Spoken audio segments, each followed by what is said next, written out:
Just a little bit of level setting about what to expect. What this is going to be is a little bit more about the strategy of how to use LinkedIn and what it's going to look like and how do you approach using it, as opposed to necessarily the screen-by-screen mechanics of how do you build a profile. For a couple reasons. One, because it would take literally hours to go through a screen-by-screen profile of how do you use LinkedIn. So what's going to happen is actually we're going to fly along pretty quick. It's going to take a good solid hour and a half. What I'll be doing is following the outline on the first page. It looks like it says LinkedIn Workshop outline at the top. The other two pieces of paper are extras that I may or may not get around to referring to, but these two are the ones we're going to work from. Okay, just a little bit of introduction right now. LinkedIn is the second largest networking, actually second largest job search website. The largest is monster.com, and the second largest is LinkedIn. LinkedIn gets a little over 55 million hits a month. There's over 40 million members, growing at about 2 million members a month. No, I don't work for LinkedIn, so if I plug it, it's only because I found it to be a practical value in my job search and in the work that I do. So I don't know how many of you are actually in transition or in job search mode, but probably most of you, in all honesty. And if you're not, you very likely may soon be. So that's not a very optimistic thing to say, is it? So I apologize if you're not in job search mode, because this presentation is going to be very, very, very oriented towards how to use LinkedIn to find a job and what it can and cannot do for you in terms of a job search. But if you're actually here and you're interested in how to run a business and you want to do business-to-business networking with LinkedIn, it's the same thing as finding a job. The concepts are the same. How you go about it is the same. So the principles will apply. The only difference is when it comes to actually building a company profile and things like that, we don't do that, obviously, if you're in a job search mode. So to give you an idea of how extensive LinkedIn is, just in Northeast Ohio alone, there are over 2,000 recruiters on LinkedIn. 2,000 recruiters. It is, if you talk to anybody who's big time into the recruiting business, any one of the major search firms, they'll tell you that LinkedIn is the #1 site that they use to find candidates. It's not only how they search for candidates, but it's also how they vet candidates once they find them. They look through people's profiles. It's a very fast, very efficient way, much quicker than looking at resumes, much more thorough for HR departments to be able to find people and for recruiters. So if you're conducting a job search, you absolutely categorically have to be on LinkedIn. It's not an option. You have to be there. Now, I talked about the fact that I'm not going to go screen by screen through the mechanics. I'm going to show you some stuff, but I'm not going to show you how to necessarily enter the screens. And the reason behind that is LinkedIn is very intuitive. Once you get into it and once you start building a profile, it's pretty straightforward. You just click on it. It brings you to the next screen. It says do this and do this. You just kind of do it.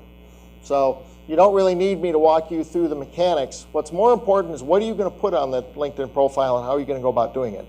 And then how are you going to use that to organize either a business or a job search using LinkedIn. So we're going to do that online. I'm going to use my profile for the examples. Not that my profile is perfect by any stretch of the imagination. It just happens to have most of the stuff that LinkedIn profiles need to have. So, and I know it pretty well, so I use that as my example to go through it. So first thing you do when you build a LinkedIn profile is you got to build your profile. And I'm going to sit down here, and I'll have to do it from here. So if you want to ask questions, go ahead, and I'll do the best I can to answer them.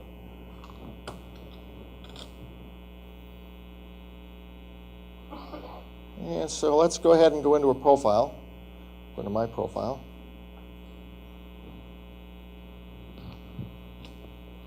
Okay, so there I am. And so if you looked at the organization of a LinkedIn profile, one of the nice things about LinkedIn is here you have the opportunity to have everybody's resume online. So it doesn't make any difference whether you're an HR kind of person or if you are or if you're a job seeker. Here you can tell things about people that you want to get to know.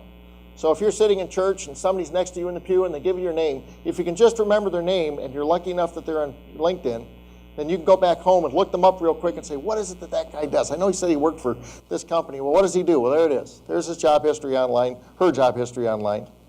So a great way to be able to familiarize yourself with people.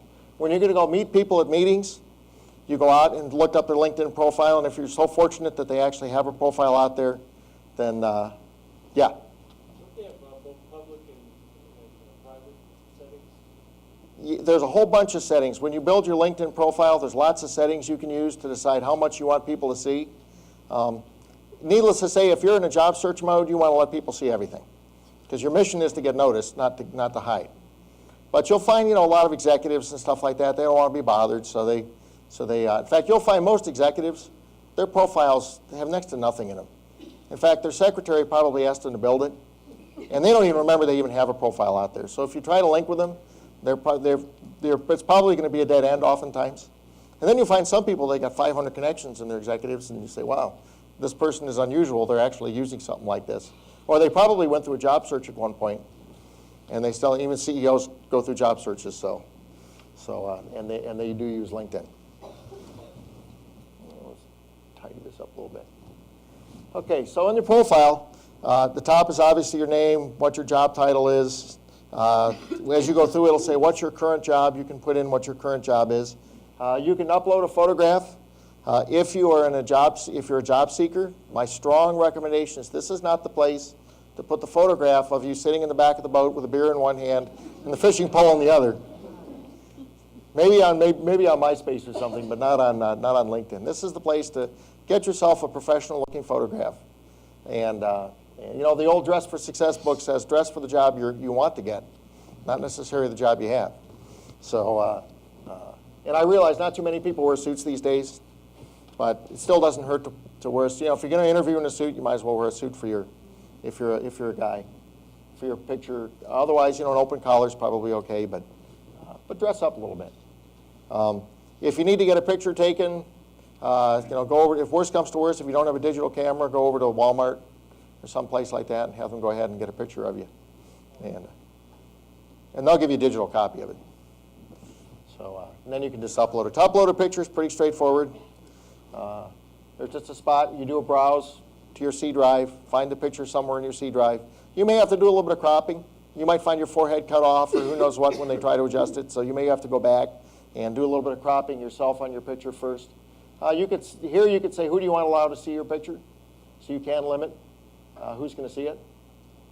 And I don't know if there's anything else on the picture page. So getting a picture in LinkedIn is pretty straightforward. Okay, well, I'm not going to go through the rest of this stuff here because it's picked up from the rest of the profile. You can add some websites to you can add up to 3 websites to your LinkedIn profile. And to do that, it's pretty straightforward. You just type in the URL name, the web name. And then over here, you can say, what is it? And they have some suggested names of things you can call it. Or you can type in yourself. You can say other and then type in yourself what you want to call it.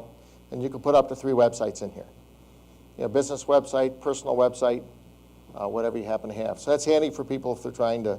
Down here is where you list your interests. And then groups and associations, honors and awards, and so that's pretty straightforward. So you have your resume in a web page format? Yeah, I do. I've got my own website, and I put my resume out there. And then I've also got copies of my resume in both PDF and Word format on that page. So, and along with a couple other backup documents. So if people want to see it, they can go get it. Now, there's some debate about whether that's a good idea to link your website, your resume to your LinkedIn profile. My personal feeling is I like to make myself as accessible as I can be. However, people who are used to marketing and want to control the sales process, they'll say, no, you don't want to give it away. You want to know when people want to get make them go through make them call you or do something to make you email it to you. I don't know. In today's job market, I try to be as accessible as I can be. But these could be other websites. This website, I'll just show it to you now, is actually one that is a bunch of job search groups.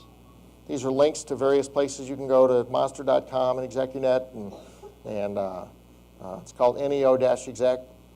Down here is a list of different groups, Hudson Job Search, Chagrin Valley Job Search, and so on. There's different groups that are, and there's a calendar view if you want to know If you want to go out to the calendar and you want to see where all these groups are being held and what time of the day, you can go look at that.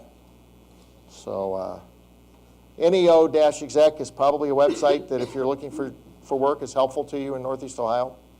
And later on, I'll go through a couple other things that's also in there. And there's a handout that kind of shows you a little bit how to use that. Okay, most important thing is your summary. Okay, now your summary is going to be just like your resume. The important thing about remembering when you build a LinkedIn profile is that more people will see your LinkedIn profile by orders of magnitude than will ever see your resume. So it is worth taking the time, and we're talking 8 to 16 hours probably. It's worth taking the time to do it right. You know, so wordsmith it. You want this, the most important sentence in your entire profile is the very first sentence of your summary.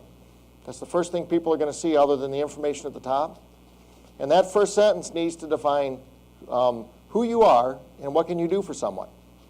This sentence shouldn't really say what I used to be, because people don't really honestly care that much what you used to be at this point. They want to know, what are you going to do for me? What can you do? I am an operations executive. I'm a machinist. What do I do? And then what can I do for you? Oh, I can set up machines in half the time that most people can. I have a history of setup production. I can do this. You know, I've worked in an office and I've done. I've improved efficiencies in an office environment. Things like that. So tell the person basically in one sentence who you are and what you can do. So I say here, I'm operations supply chain executive, expert at problem solving, some things. Salt this with words. You know the keywords: expert at,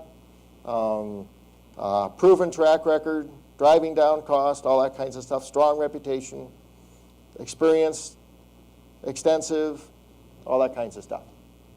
So salt it with words that make a person look at it and say, hey, I want to read some more.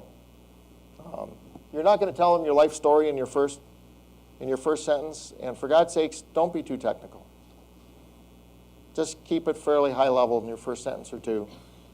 And this is kind of like an introductory. I mean, most resume readers are only going to read a sentence or two of your resume. The average is it's a resume, and on average, it's read for between 15 and 30 seconds. That's all you get. And so you got to tell a story in one sentence that's going to make people want to read the next sentence, and then the next sentence, and then hopefully maybe give you a call and invite you in for an interview. Down here under specialties, put down any kind of things you're especially good at. If you're an inventory planning person, or maybe you do something else that maybe you're expert at Microsoft Office, or whatever things you might do that might be of value to people. So just list them down here. Some people put them with bullets between them, like little dash marks and things like that between them, and they do them across. Some people go down a list. So it varies. The bottom line is to make sure that information is there so someone catches it real quick. If you know Microsoft Project, put it in here. If you're in lean manufacturing, put it in here. If you're certified nurse's aide or something like that, or you're an RN or whatever, make sure that all those kinds of things go down in this specialties area. It's also not a bad idea, even though there's another place for awards. If you've got any awards, I would put it in the specialties area because it show up at the top. Even though there's another place for awards, I'd repeat it up here. So are there any questions about the summary? One of the things you'll find about LinkedIn is it does limit you in the number of characters. So a strategy, by the way, to build your LinkedIn profile is if you have your resume, bring your resume up on one screen, bring your LinkedIn profile up on the other screen as you're building it, and then just copy and paste from your resume into your LinkedIn profile. That's probably a good way to get started. And then you're going to have to wordsmith it because LinkedIn reads a little different than your resume. And you're going to find that you'll maybe like the way your resume reads, but when you see it on LinkedIn, you're going to say, this is just too wordy. I need to cut it back a little bit. So that's when you start cutting things out. And the other thing is there's a 750-word limitation when you get down into the company area down here. And you'll find, believe it or not, you'll be amazed at how sections of your resume will be more than 750 words, sometimes twice that. It doesn't look like it, but when you copy it over, you're going to find out it is. So you're going to have to figure out how to fit that into 750 words. So there's a couple strategies you can use, but one of which is just cull out a lot of stuff. If people really want to see the details, they can go to your resume. But this is a good way just to entice people to come forward. Specialties, let's see, we went through that. Okay, the next thing is going to be It's going to take you through job by job. You put in the date, to, from, then you put in your title and what you did, and then down here you mention what that job is. Typically you want to describe the company briefly. It's a $20 million manufacturer of whatever, so people know what it is. Many companies are already out in LinkedIn. They're already defined in LinkedIn. So when you go to put the company name, like if you work for Goodyear Tire and Rubber Company like I did, Goodyear happens to be obviously one of the companies that's in there. So when you go to put in Goodyear, it's going to find Goodyear. It may find 4 or 5 Goodyears. It may find Goodyear International and Goodyear and something else. So pick the one that's the one you want, and then click on it, and then you've just associated yourself with Goodyear in that sense. If it's your own company, then obviously there isn't a profile for it out there. You may want to build it, or if it's somebody else's small company, there may not be a profile out there, in which case just go ahead and describe it. Yes? Is there a way to build a functional resume instead of a What you'd have to do is fit it into this format. Yes, but these title headings don't have to be, even though they're kind of chronological, what you can do is say from the, yeah, you have to put dates in, but you could say from the beginning of time till now, and then just give it a description. I've seen people do that. So you don't have to do it chronological. But to some extent, your functional resume is kind of up in your summary. There's still a lot of recruiters that absolutely insist on a nice, straightforward, functional view of things. So for me, it's just easier to go through it and do it kind of the way LinkedIn is designed. But you can do it functionally if you want. Okay, so describe your jobs. Put down your job periods. Again, it's going to have to be fairly brief. Again, use action words. What did you accomplish in that job? Not what did you do. If you were a materials manager, people know what a materials manager does. You don't need to describe what a material manager does. Well, I scheduled inventory and I did this and that. Well, people know that. But what did you do? Well, I reduced inventory such and such a percent, or I led a project team to re-engineer the process. I managed 5 people. Tell them about what you accomplished in that job as opposed to what you did in that job. And the higher up you go, people know, especially people know what directors, VPs, and people like that do for a living. So definitely doesn't need to be described in detail. If you've got metrics that you can share, put the metrics in here. What's this? Performance improvement.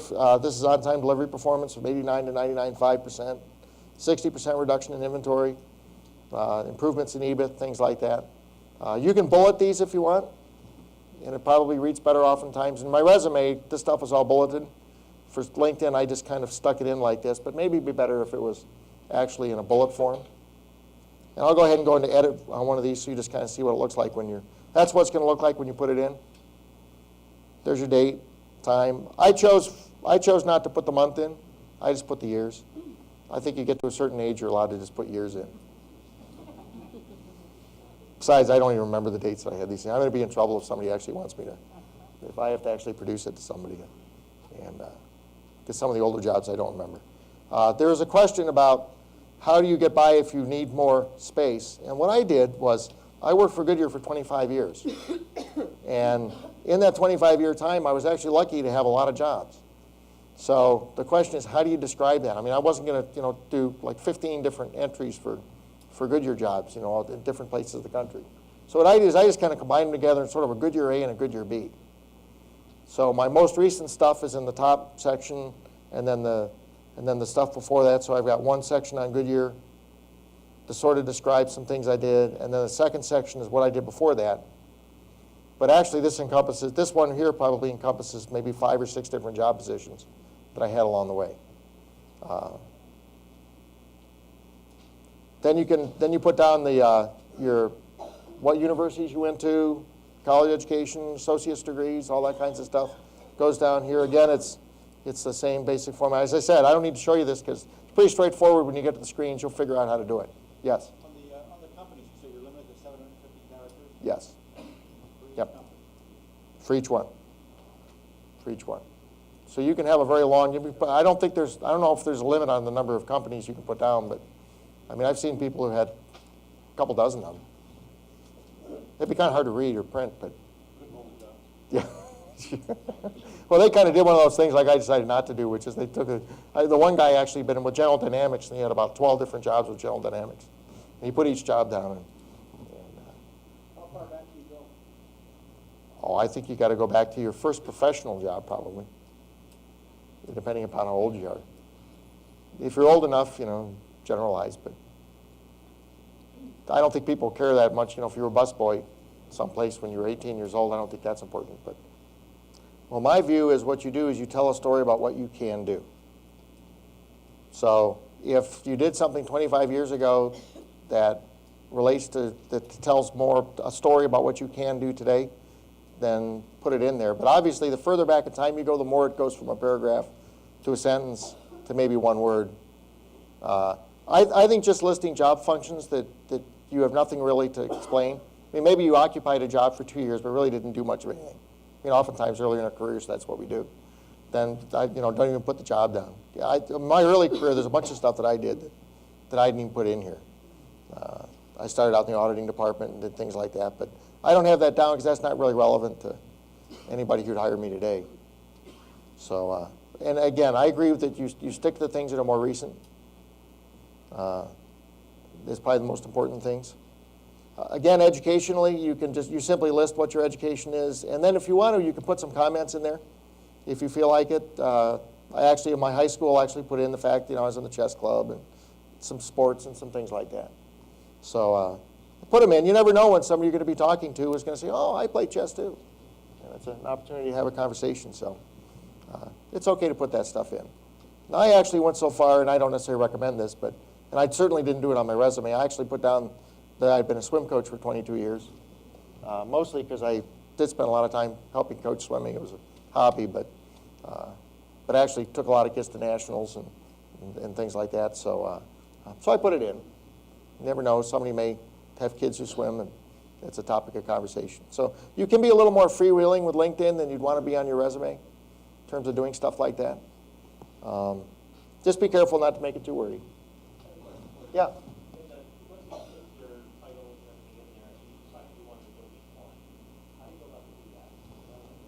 I actually haven't had to do it, but I'm sure you can very easily. My guess is if I go into edit here, there's probably going to be a function to delete it.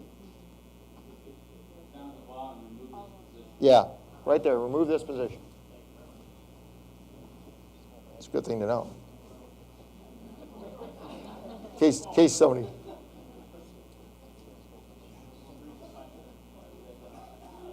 The last thing that'll show up at the bottom of your profile is recommendations, and we'll go over recommendations a little bit later, but they are extremely important to the LinkedIn process.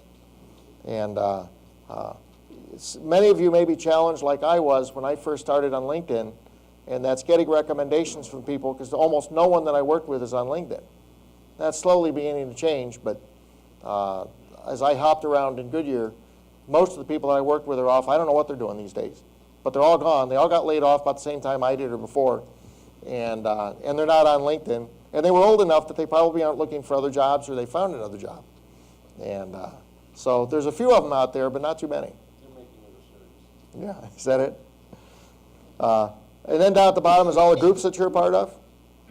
There's your websites, and then there's all the groups you're a part of, and we're going to go over groups probably next. So any questions on building your profile? Yes? If you're volunteering somewhere, should that be on here? Yeah, probably. And what If it's- categories would you put under? Well, you could put it down. You can put it down here in your associations, down here under groups and associations Okay. or interests, either one. Okay. Or, I mean, let's say that let's say you volunteered for 15 years at Haven of Rest or something like that. You could conceivably put that in as a job position, and that's if it's that important. Okay. I guess that's a gut call you're going to have to make. Well, Yeah. how many pages do you think you have of stuff here in the CC? What point is it overkill? Do they really look at it, or is it that easy? My profile is probably about as long as you really want it. I think it prints out at about 2 pages when you print it. I think it prints out about 2 pages, 2.5 pages when you print it.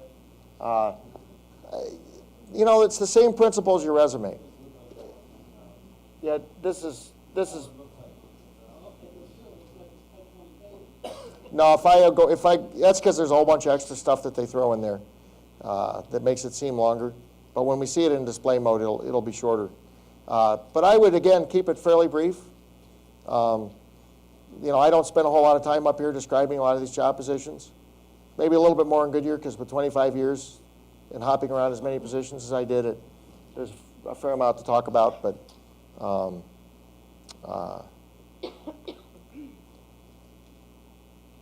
okay, let's go into groups. Okay, you've got your profile built. Now the next question is you want to start networking with people. And so the first thing you're going to do, in my opinion at least, the first thing you do is start joining some groups. And so there's a groups tab. And groups are neat things. So the question is, what groups do you want to join, and how do you find the groups you want to join, and what's your strategy in joining groups? Well, your strategy is, yes, you want to join groups, and yes, you want to join a lot of groups, and you want to join the biggest groups you can get your hands on. And you'll see later on why, when it comes to starting to network, why it is it is to your advantage to be in a lot of groups, and especially to try to be in groups with people that do things kind of like what you do. So, so do join groups. And the question is, how do you find groups to join? So there's a search up here, and so we'll search for Cleveland. Actually, I happen to have it handy right here, and we'll see what we come up with. Well, up at the top, there's one called Linked Working Cleveland. That's got 7,223 people in it. I would strongly recommend that everybody should be a part of that group. So you join the group. And to join the group, you just click Join this group. And if you're a glutton like I am, it's going to say you're already a member of 50 groups you can't join anymore. No, it says I'm already a member of the group. But I actually am a member of 50 groups. It's a bit of a problem for me. I've got people inviting me to join groups, and I can't join them at the moment. But so I need to do a little bit of house cleaning.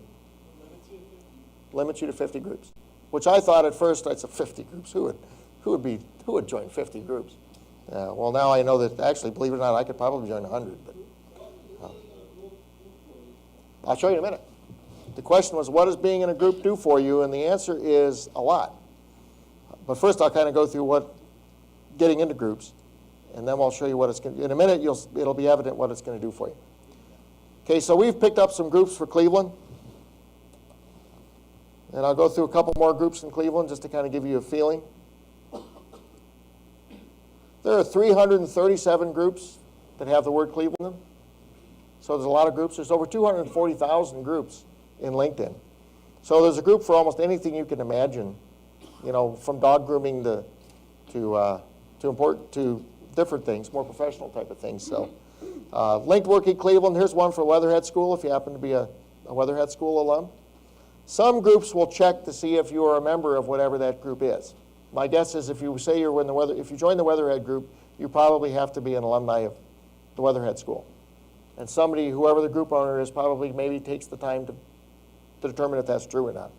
So you can ask to join, but then they have to accept it. Yeah. So, I mean, some people will accept almost all comers, but other groups are more selective. My guess is this probably is somewhat selective. Cleveland State University, same thing. This is a group NeoExec, and I showed you that website a little while ago. If you're actually in job search mode, then NeoExec is a group that everybody should be in if you're looking for work, or if you're a recruiter. And there's about 939 people in NeoExec right now, and every one of them just about is looking for work. Because what NeoExec is NeoExec is a job that's specifically for professionals in Northeast Ohio who are in transition, who are looking for work. So almost everybody in the group is somebody looking for work. There's a little over 100 recruiters in this group as well. So the recruiters, if they're looking for a candidate that's available right now, they can go to NeoExec, search NeoExec on some criteria, and say, aha, I found 5 people who've got lean manufacturing experience that I know are looking for work right now in Northeast Ohio. So NeoExec is a good group to be a part of. Also, the discussions have a tendency to be job-oriented since it's a job group. Here's one on executives. This is called news. I'll take you there's 2 different sections to a group. There's discussions, which are not necessarily linked to another website. And then there's things called news items, which actually have a link to a website. And that's the primary difference between the two. So discussions can be a lot of different things. Here's an example of a discussion that I posted, which is one to alert people that there's a guy that's doing a supply chain certification course if you're unemployed for $50 up at Cleveland State. So that's something that if you have anything that vaguely resembles supply chain or operations, add a certification to your resume for $50. It's an 8-hour course. It's a whole day thing for $50. And here's some description about what it's about. So there's a description in here. It says a complete one-day course. Here's a link that takes you to the sign-up. And if you want to, you can go and add a comment down here. So sometimes you'll see some discussions that have a dozen comments. So a discussion group can be a lot of different purposes. In NeoExec, the discussion groups have a tendency to be more information-oriented. But in some other cases, discussion groups are often for people to say, how are we ever going to get out of this recession in Northeast Ohio? And you get 50 different people who want to put their opinion in about how that's going to happen. So now the question is, why would you want to put an opinion in about a discussion that's out here? And it's because every time you do anything on LinkedIn, the people that you're linked to, when they go to their homepage, they will be aware of the fact that you've done something. So if you're a lean manufacturing person and you're a member of a lean manufacturing group, you may want to comment on someone's thing about lean manufacturing, and it kind of makes you look like you actually know what you're doing. Now, you can be pretty selective about that. You maybe don't know what you're doing, but it sure looks like it when you answer the only one thing that you actually know something about. So, but the bottom line is that's one way to kind of communicate with the other people in the world that, hey, here I am, and I know something, is by starting discussions. And most of the stuff on NeoExec, again, is job-related. It's not a professional group. It's a job-related group.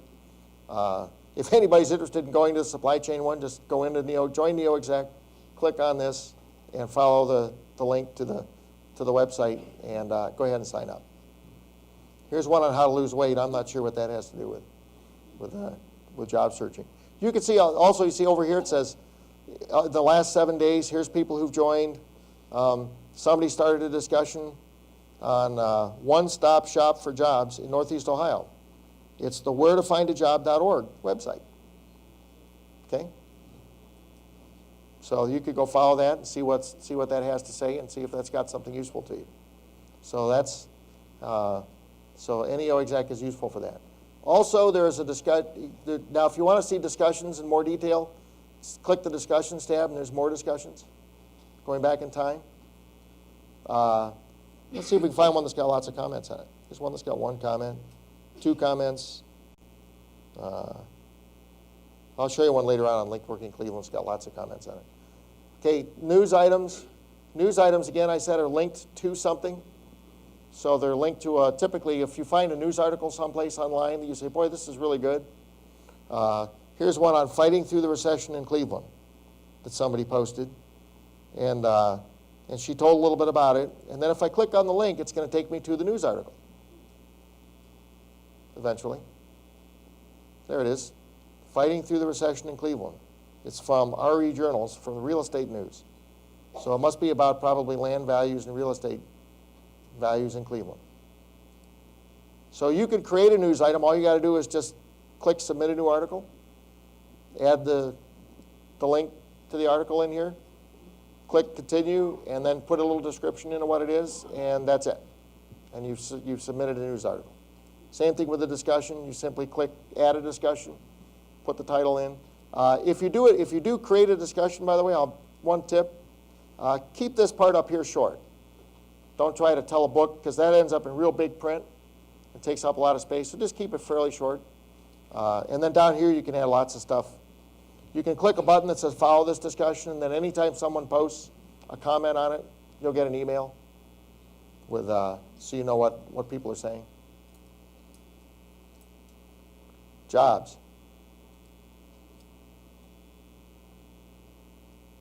The Jobs tab in LinkedIn is a nice place where recruiters can post jobs for free. So they can, in essence, it's just like a discussion, only it's a special kind of discussion that's called a job. So people can come in and say, I'm looking for people who can do this. Actually, a lot of them are actually people that are looking for work. There's a job opportunity that's seeking a manufacturer. Right now, we got more people looking than we have people posting. There's recession-proof sales opportunities. So these are kind of an example of the kinds of things that are out there. You're saying that jobs ads also a place where people advertise themselves as candidates? Yes. Yeah. You can go either way. It's perfectly free. Anybody can put anything they want in there, but if it's related to a job, either I'm saying I'm here, or what we try to do is, at least a neo-exec, and every group owner does it their own way, we try to keep things that are specifically like that out of the main discussion area, because we want to keep the main discussion area for things like seminars and things like that, and job articles for people. So the jobs tab is for people either looking for or providing jobs. And I'm always trying to encourage recruiters to go out here and post jobs in here. Updates, here's different things that have happened. Okay, members, once you join a group, now you have access to the membership list of the group. So you can go through here and you can see all the people who are members and what they do. When LinkedIn shows you lists of people, they kind of have a strategy behind it. They try to show you the people who are theoretically the most closely linked to you first, working their way down. So the first thing that's going to happen, this is kind of true across all the lists in LinkedIn, the first thing you're going to see is they're going to show you, well, these are the number one connections. So these are people that I am directly connected to. Either they've sent me an invitation that says I'd like to connect, and I've said accept, or I've sent them a connect request, and they've said accept back to me. So I am directly connected with these people at the top. But if I were to go back about 18 screens, now I have some number two connections. So these are people who our connections have a common connection. So people who I am connected to, at least one person that I'm connected to is also connected to that other person. But I'm personally not connected to them, if that makes any sense. But that's how it works. And I'm not even going to describe what a number three connection is, except it's the next level removed. And now LinkedIn has something kind of special about number one and number two level connections, and that is they are considered part of your network. So your network is a combination of three different things. It's people who are number one connections, people who are number two connections, and people who share a group with you. Now we understand why groups are extremely important. Because if you're a member of the Linked Working Cleveland group with 7,200 people, everybody in that group is considered to be in your network. Now, why is that important? That's important because if you want to send them a message, you can only send messages to people in your network. So if somebody is not either in a group that you're in or is connected to you through your personal connections, at least to a level 2, you cannot send them a message unless you pay for it. So, yes? Earlier you said when you make a comment or a suggestion in a discussion, people in your network log in and see that as an update? Yep. All 7,000 people in that group are going to see that update? No. LinkedIn, to be honest with you, LinkedIn is pretty smart about how they do things. Amazingly enough, somehow they succeed in generating a lot of traffic without overwhelming you with it. So if you go into your homepage, and this is kind of how you're going to see stuff. When you go into a homepage, your homepage is kind of like a status of what all is going on with you and your network. And so it's going to tell you that status updates. Here's these people, and they've gone and changed their status on their profile. Here's some people who've done recommendations. Mark Griffith has recommended David Snoop. Now, usually you'll see reciprocity in these things. Here's some group updates. Here's some people who've joined this group. People who've posted discussions in the group, and so on. So this is what I say when you go and submit stuff, this is where you see it. Well, my question is, are those people that you're seeing only your number one connections, or are they one and No. two, or what are they? No, in this case, when I get down here into groups, they're people who are in groups that I'm a part of. And I may not be connected in any way to some of these people. Are you It's, discriminating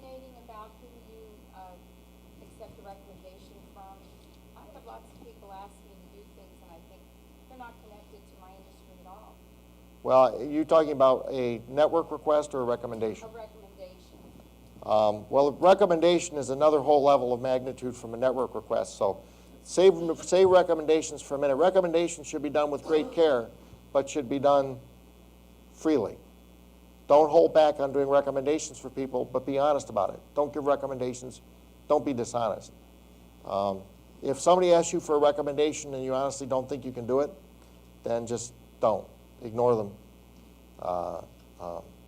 But if you think you could say something nice about someone, then go ahead and do it.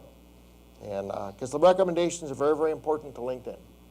And in fact, there are many recruiters. Recruiters have very powerful tools to use to search LinkedIn. And in the recruiters' tools, they could do things like say, show me only people who have 2 or more recommendations or 3 or more recommendations. And they often do that.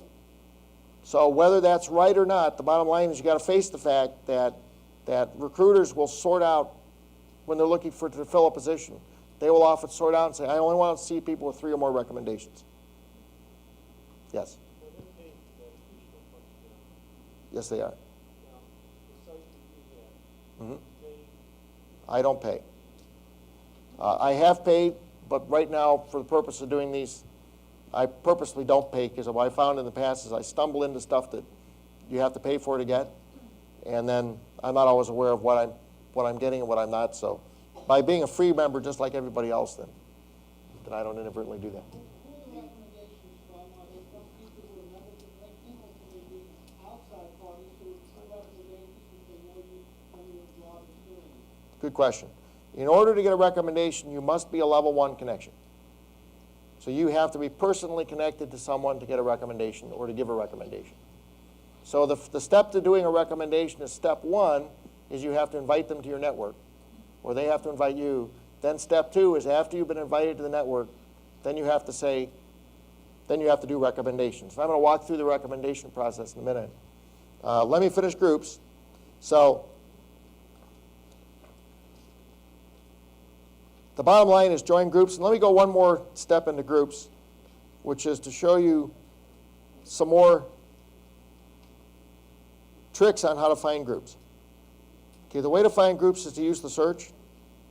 We already did Cleveland. You can do Akron, Northeast Ohio. There's lots of different ways to do it. And eventually, I'm going to get back to that groups page. Let's just do it this way. All right.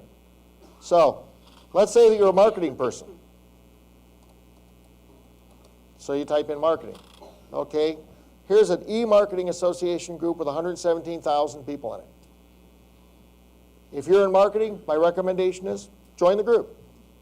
Now, maybe you're not an e-marketing kind of person, but who cares? I joined the group anyway. Here's Consultants Network. Well, maybe you're probably a consultant. I mean, if you're unemployed, you're a consultant. So I joined that group. Marketing and PR innovators, okay, if you're into PR and stuff. So you can kind of choose the groups you want to join. But I would suggest join a couple of the big groups that are national level groups in whatever profession you're in. And maybe you're an accountant and a finance person with a banking background, so all those things, accountant, finance, banking, CPA, all those kinds of things. Do searches on all those different keywords. If you fill in something up here in the right-hand corner, then it'll bring up a whole bunch of groups listed down here on the left are groups that are on LinkedIn, or did you provide those? No, these are all groups that just happen to be out there. Somebody has gone out and created a group, and people have joined it. So they're in LinkedIn already? Yes, they are. These are all LinkedIn groups. There's 250,000 of them. And so it's easy to create a group. All you do is click the little button where it says create a group. And then you got to give it a description. You can upload an image, and that's all it takes to start a group. Yes. LinkedIn treat group 1, 2, or level 1, 2, 3 groups differently? How does it treat a group versus a level 3? I think a group is a hierarchy, is a level 1, and level 1 is the highest hierarchy. Level 2 is the second, and then groups I think, and then level 3. I may be wrong. But I think, but basically what LinkedIn does is first LinkedIn tries to say, well, okay, how connected are you? And it'll actually count the number of connections you have. And so it'll actually creates kind of a score based on, well, maybe you're a number 2 connection with this person, but by the way, you also have 3 groups in common. So that's a higher score to be connected to someone. And maybe you're connected to level 2, maybe you're connected through 25 people. I went out to somebody the other day, I was 110 people I was connected to with them. I thought, wow, I can't believe they're connected to all the same people I am. But anyway, they were. So that person, because they're connected to the same 110 people I am, they would rank probably at the very top of the number 2 list. When you describe it, it sounds like some kind of a quantitative game instead of a qualitative. Yeah, that's what it is. But the theory is that you want to network with people who are closest to your interests. So if you've joined groups, then you're saying these are things I'm interested in.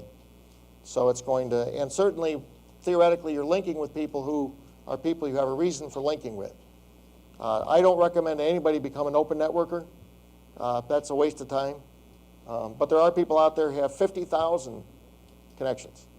And an open networker is a person that basically sets their profile up so that anybody who tries to network with them, it automatically accepts them.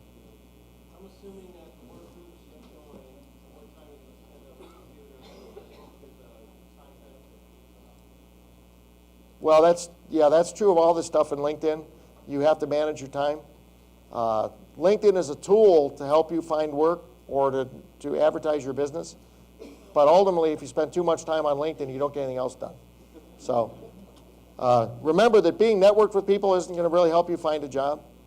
What helps you find a job is taking those network connections and turning them into breakfast meetings and lunch meetings and specifically beginning to mine your way into companies. So in a minute, we'll talk about the strategy of who do you want to network with and why. So there's an example for your marketing groups. You can use Boolean operators in here. So let's say that I wanted to look for lean. Here's one, lean or sigma.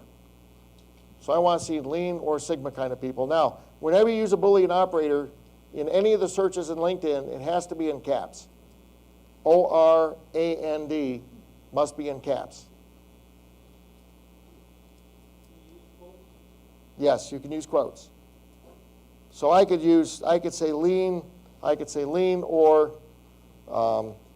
quote 6 space sigma or something like that. And it would use that as a phrase. So yes, you can. You can also use parentheses. So you could say lean or 6 sigma, put that in parentheses, and you can build some fairly complex searches. And you'll see later on when you do people searches why there are times when you actually build some pretty complicated searches to try to find exactly the people you're looking for. And so that's basically how you find groups. You can see examples of some different things. Here's an example of some probably a little more. Here's one on, I want to find one where it's a theory of constraints, in quotes, or TOC, because they're kind of 2 different names for the same thing. And if I click on it, I'll find a bunch of groups that have that in it.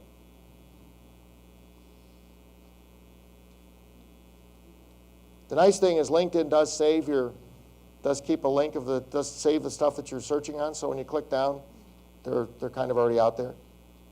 So you can see I've searched on all kinds of things. Here's one with manufacturing, or operations, or logistics, or supply chain.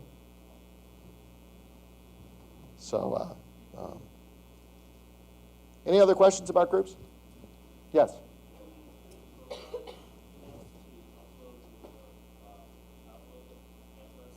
Yeah. Yeah, we'll talk about that in a minute. You got to be careful what you do with uploading. I'll just be blunt right now. Don't ever send out bulk requests to people or bulk emails. The purpose of LinkedIn is to help you to build a personal network. These are people that you have a reason to network with because they're either your personal friends or because they have some business reason why you might want to get linked to them. And you'll find over the course of time that there's business reasons to link with more people than you might imagine. But, so you say, well, you know, if I link with 50 people, I'd be surprised. Well, you'd be surprised if over the course of time you're not linking with 200 or 300 people. But it's because they may be associates at work, they may be people from church, they may be people from a variety of backgrounds, or they may be people who have a particular expertise, or maybe they work for companies that you're interested in. Here's an example of a few more groups. There's a Linked Akron group. Probably everybody around here should be a part of Linked Work in Cleveland, Linked Akron, NeoExec if you're looking for work. If you're not looking for work, don't join NeoExec. HJS is Hudson Job Search. I know Chagrin Valley, CVJS, they have a group. Here's one called E4S Network, and I can't ever remember what that is, but I know it's a Cleveland group. Entrepreneurial thing. I just joined it because it's a Cleveland group and it's got a fair number of members in it. 10,000 little ideas. Here's one, Ohio Professionals, the Cleveland Professional 2030 group. Now here's Executive Suite, and everybody should probably be a member of Executive Suite, only because it is the largest group in LinkedIn. It's got 100 and something thousand members in it. And it just allows you to reach people. If you can't reach people any other way, there's a decent chance they're a member of Executive Suite. And so you can reach them through that. Otherwise, just go and pick the things. Here's American Society of Quality. There's also local chapters of groups. So let's say you're a marketing person, you want to join. If you search on AMA and Cleveland, you'll find there's almost for certainly, in fact, I know for a fact there's an AMA branch in Cleveland that has a LinkedIn group. So you could join the LinkedIn group for the AMA. When you say reach people, are you saying when you're in a group with someone, you can send them a message? If you are associated with a person in a group, yes, you can send them a message. You're saying free message. Yes. Certain level you pay for it. to send them. Right. If a person is out of network, you have to pay to send them a message. But a group allows you to send messages. Right. A group is considered in network. So, hence, join groups with lots of people, and especially join groups for things that relate to what you do, because more than likely those are the people you're going to want to connect to. So, yeah, the question that was asked kind of gets to the core of what do you do with why do you even use LinkedIn in a job search, and how is it different, say, than going out to a Career Builder or Monster.com or ExecuNet or one of those kinds of sites. And the key difference is LinkedIn is for the purpose of networking. So what you're trying to do is, if you imagine back in the pre-LinkedIn days, your mission in a job network was to go and start by talking to everybody that you personally know, right? And you're going to meet them for breakfast, and you're going to say, can you give me the names of 5 people that might be able to help me in my job search? I'm looking for work. Do you know anybody? And they give you the names of 5 people. You contact those 5 people, and then you start meeting with those 5 people, right?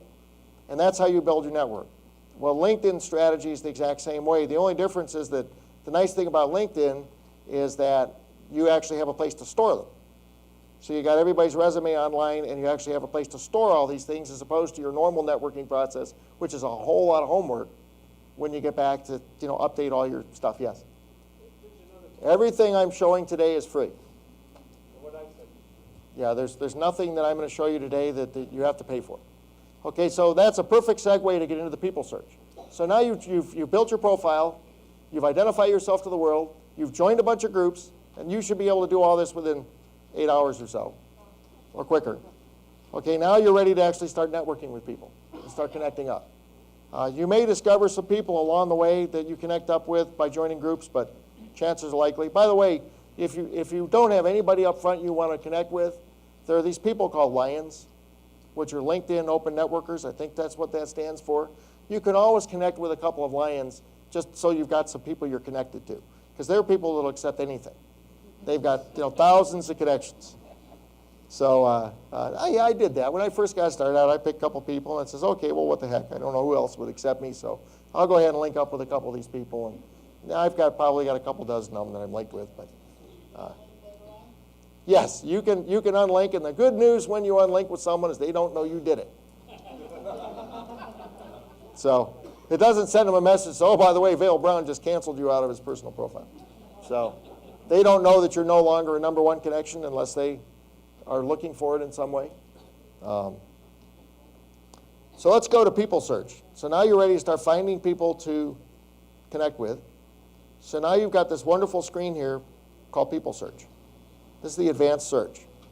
And you got lots of different ways you can look for people. You can put in keywords like supply chain, lean, all this kinds of stuff. And what that's going to do is that is going to search through people's profiles to see if they can find people that have the characteristics that you're going to search on.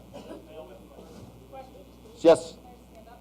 I wanted to know, you're talking about if you unlink with somebody. Yes. They don't necessarily know it. What happens if you accidentally send an email or an invitation to somebody to link in with them, but then you change your mind and you want to delink, Yeah, you just do it. and they don't know? No, they don't know. Even through an email, even if they haven't accepted it yet. Oh, if they haven't accepted, you can't delink with someone that's not linked, and they're not linked until they accept it. No, say for example, somebody's already on LinkedIn, and then you join LinkedIn and you send them an email to connect with To them. connect with them, yes. It's already been sent, but then you Right. change your mind, you de-link with them, they're still gonna know because it's still in their. Well, there's no such thing as delinking with someone until they've accepted it. When you go to network with someone, you send a message. Basically, you click a button that says, I want to connect with you. It sends them a message that says, Vale Brown wants to connect with you. And then they have to say accept. They got. If you don't want, if they haven't accepted it yet, and you wanna read it, I don't know if there's a way to retract it. Maybe there is. Or is there, okay. Just wait 2 weeks and Yeah, yeah.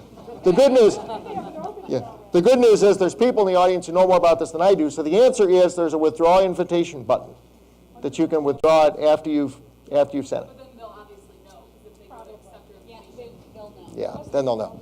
So if you really don't want them to know, wait for them to accept it, and then cancel them. By and large, it's probably not extremely harmful to be connected with people, except that sometimes you may not want people to know what you're up to, so you don't want it to show up on them inadvertently. But yeah, but not often.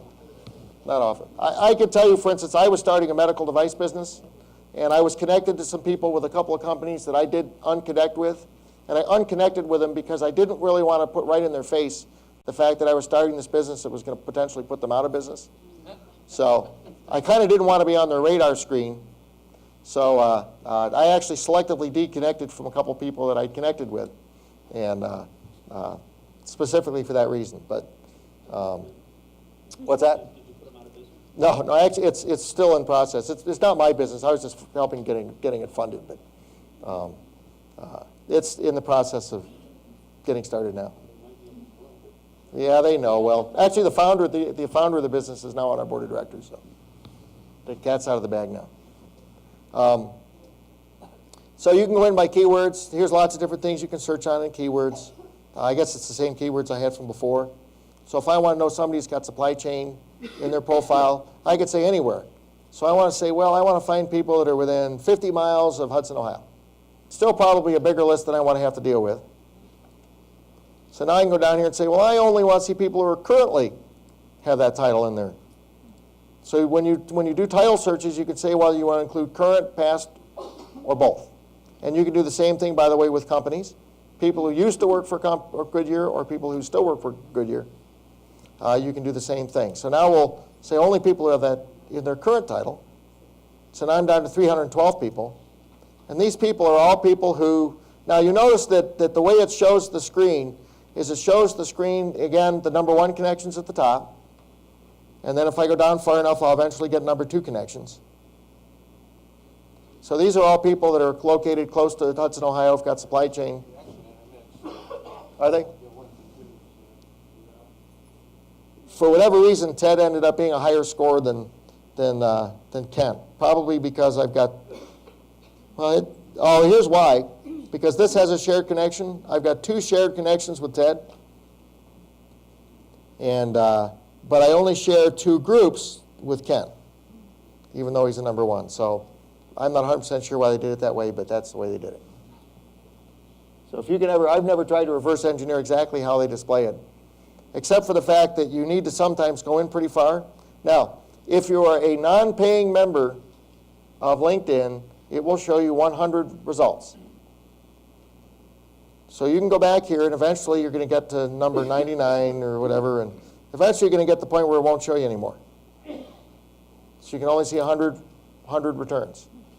If you want to pay for it, if you pay $24.95 a month, you get the premium membership, and then you can see 300 at a time. And believe it or not, there are times when you just flat can't narrow the search down enough that you get what you're looking for. And some of the reasons why sometimes you're connected with a lot of people, so it puts a lot of people up to the top. But the person you're looking for is maybe further down the list. So we did the location within 50 miles. I can limit it to my network. So I can say, okay, well, I only want to see people who are in my network, which is people that I can send messages to. So it's 148 people in my network that have supply chain in their profile, and they have CEO or COO or something like that in their job title. That's only Why gonna would chop that be people different? up at the end of the list. What's that? That only chops off the people that end the list Right. you can't see anyway. Number 101 and on, you won't be able to see. Unless you refine your search so that you eliminate a bunch of people at the top, and that person that's number 148 finds their way down into the top 100. When you check only your network, Right. without checking that, who are you getting? You're getting people with absolutely no connection to you? I'm getting everybody. So towards the end of the list, there'll be people that aren't even in the group. Yeah, in fact, I've actually asked LinkedIn to put a reverse of this. I'd like to see people who are not in my network. Because when I'm going out and looking for people to network with, sometimes I want to find people actually not in my network as opposed to, or people who are level 2 connections. I want to skip the level 1s because I'm already connected to them. And I want to see the level 2s because I'm interested in finding some people who have something of interest. Company is very important. So let's say you want to find, we'll just pick Goodyear since it's near and dear to my heart. Or at least it used to be. All right, so there's 10 people at Goodyear that have got supply chain and CEO and COO in their titles that work at Goodyear. So now, let's say that I was going to try to get a job with Goodyear. So this is kind of how we get into the strategy using this thing. So what I want to do is I want to go out and I want to start needling into Goodyear and figure out, okay, I want to be a director level kind of job in manufacturing or supply chain or operations or something like that.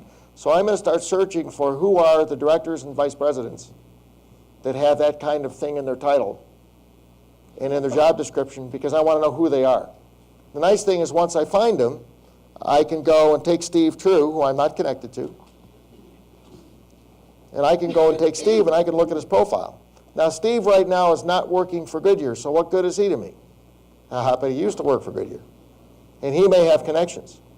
In fact, sometimes people who used to work for companies are better connections than people who are currently working for companies. In fact, they're an especially good connection if they happen to be unemployed at the moment. So if you're lucky and you pick somebody who's actually looking for work, it is very highly likely they'll be more than willing to give you their time and tell you about their experience with the company and who you should probably talk to. So what you'd want to do is, let's say Steve True was a good example, and I'm trying to find a job with Goodyear. I go out and I'd add Steve to my network. So I click the button to add Steve. Now, first of all, I got to find some excuse to add Steve. I know I can add him as a Goodyear colleague. So I can say, choose a company, and I can come down and say, this is one of the Goodyear tabs. I can say Goodyear. So I can do it that way. I can say, well, I want to connect to you because we used to work for Goodyear together. Or I can say we were classmates, which I don't know if we were or not, but if they happen to go to any of the same things I did, we could be classmates. The we've done business together would be like for consultants and so on. So it's the exact same list, by the way, as the colleague list. Okay, and in my case, I've actually connected to people because I've got a consulting business, and there's people I've consulted with. And so I could say, well, we've done business together, and I give them the name of my company. And because there's somebody that I've done business with. You can say they're a friend. And if you say they're a friend, then you need to know you need to be a friend. Now in this case, Steve has his profile set up. Steve has his profile set up so that you have, no, he probably doesn't have his profile set up to put an email address in. I'll tell you why he's asking me for an email address.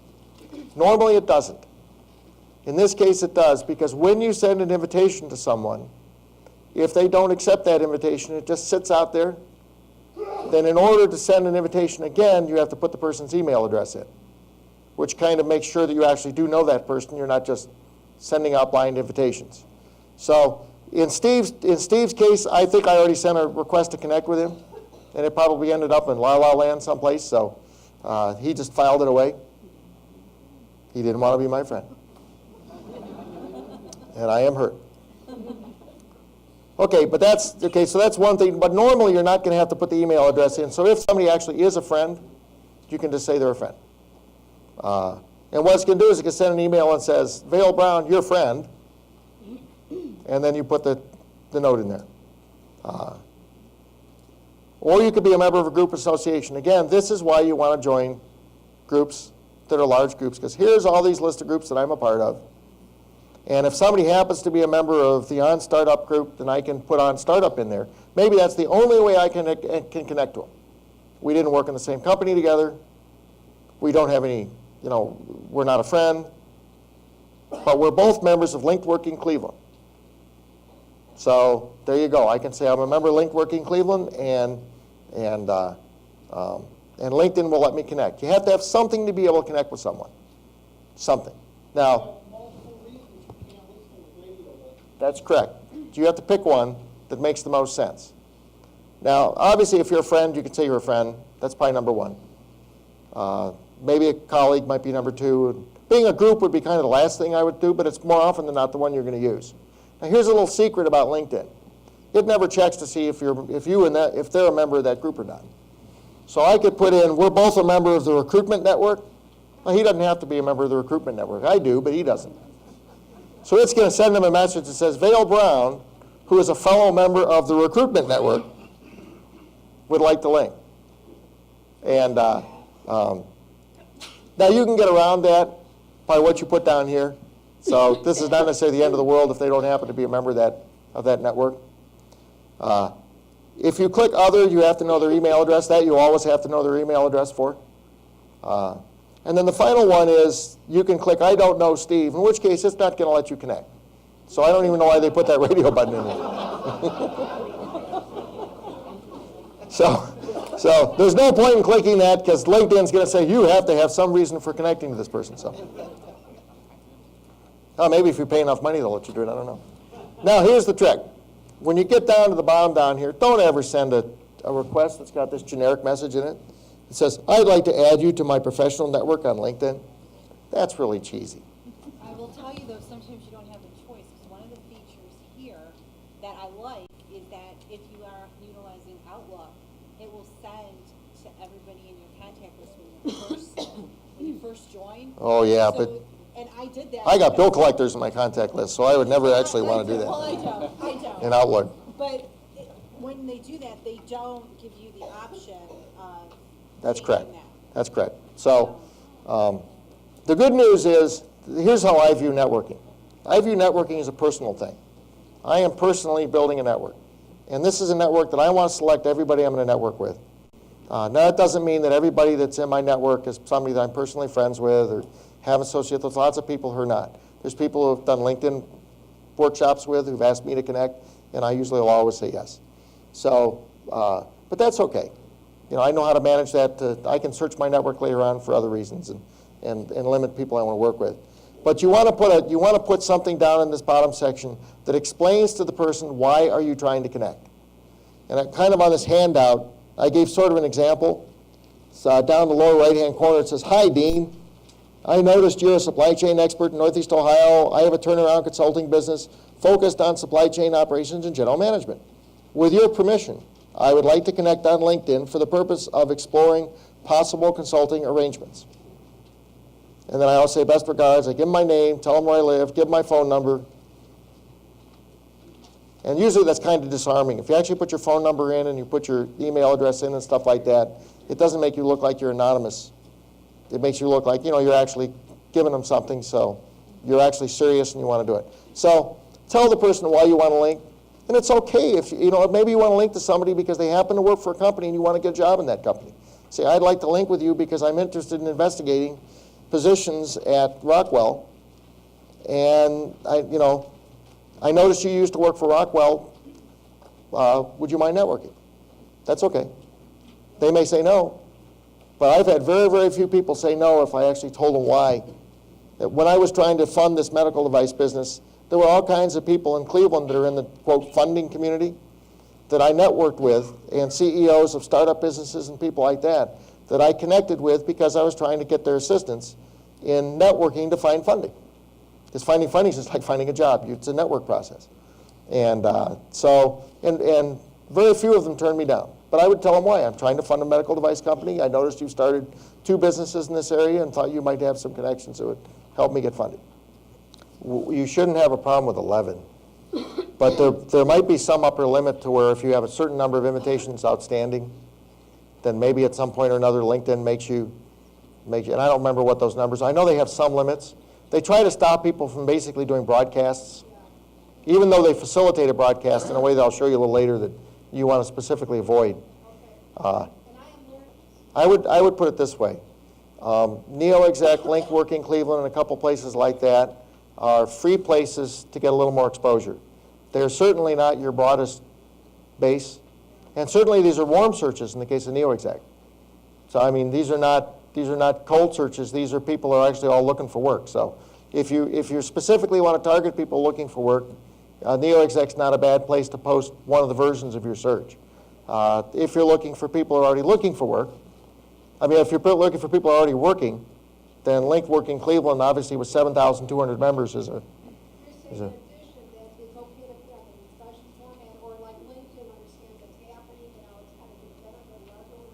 Oh yeah. What I would do, for instance, if I was a recruiter and I was recruiting in Northeast Ohio, I would go and I'd take a Word document or something else, and I would put the wording that I want to post that discussion in, and then I would go into NeoExec, bring up the jobs thing, start discussion. I would copy and paste the wording into the discussion, click the discussion, I go over to LinkWorking Cleveland, I'd post it in there. I'd go over to Linked Akron, I'd post it in there. If it's an IT job, I'd post it in any, there's an any group that's got a large number of members, the second largest one in the area, that's for information technology people. I'd post it in that group. Yeah, I have 4 or 5 groups. It takes probably a couple minutes to post it, and it's free. Now, is that your best audience? No, it's just another pipeline, yeah. Go ahead. Yeah, we did. Well, it depends why you're connecting with them. To be honest with you, there's very few people that I connect with for their benefit. I mean, I'm connecting with people primarily for my benefit. Now, hopefully it's a win-win, but I mean, I'm connecting with someone because they're in a position that I'm hoping they can help me. But be polite, be honest. Don't say, I wouldn't send a message, to an executive vice president of Key Bank that says, you really want to connect with me because I could do great things for you, and right. But I might send a message to him and say, you know what, I'm in a job transition, and I'm interested in a career at Key Bank, and I've had some executive positions, and I was wondering if you could help me. I might send a message like that, and the person may or may not respond. Typically, by the way, as a matter of etiquette, by and large, when you get an invitation to connect, there's 3 things you can do with it. One is you can accept it. The second one is you can click a button that says, I don't know. And the third thing is you can just ignore it. By and large, unless it's somebody who's a telemarketer on LinkedIn, I would just ignore it. Because if you actually say, I don't know, it actually kind of puts a black mark on the person who sent the invitation. And if you get too many I don't knows, LinkedIn will force you to read their little disclaimer document that says that you understand their philosophy behind linking with people, which is not a big deal. You just click it and say, I accept. It's kind of like one of those things when you open up a package of software that you never read, but you click on it. I actually had that happen to me. I had 3 people in a short period, about 2 weeks, that actually said, I don't know, and I fell into LinkedIn's bad graces. And this was when I was starting NeoExec, and I wanted to get a lot of recruiters. So I sent invitations to a lot of recruiters to connect, and also told them, hey, by the way, join NeoExec, and it's a way to be able to meet a lot of job seekers. And I had a couple of people. Now, why a recruiter would turn me down when I'm actually offering them a service, I'm not 100% sure, but a couple did. And then a few didn't respond at all. So the polite thing to do is just ignore it.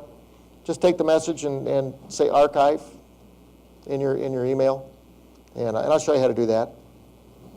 Okay, so I showed you there's how to add Steve to your network. So you click on the button to add it, and we kind of went through the people search as to how do you find Steve.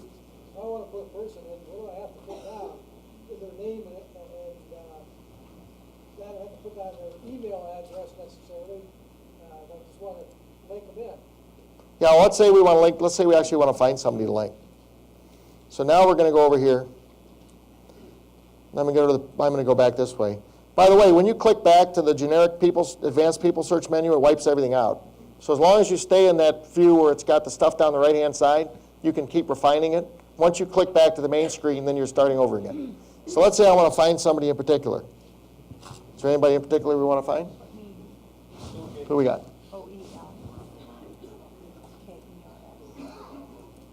Okay.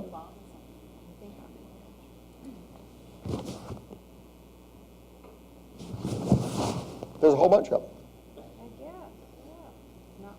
Well, now, wait a sec. Let's get the location. By the way, just a little trick. If you click on 75 miles, you'll get all of Northeast Ohio without Pittsburgh. If you go 100 miles, you'll start picking up Pittsburgh. So there you go.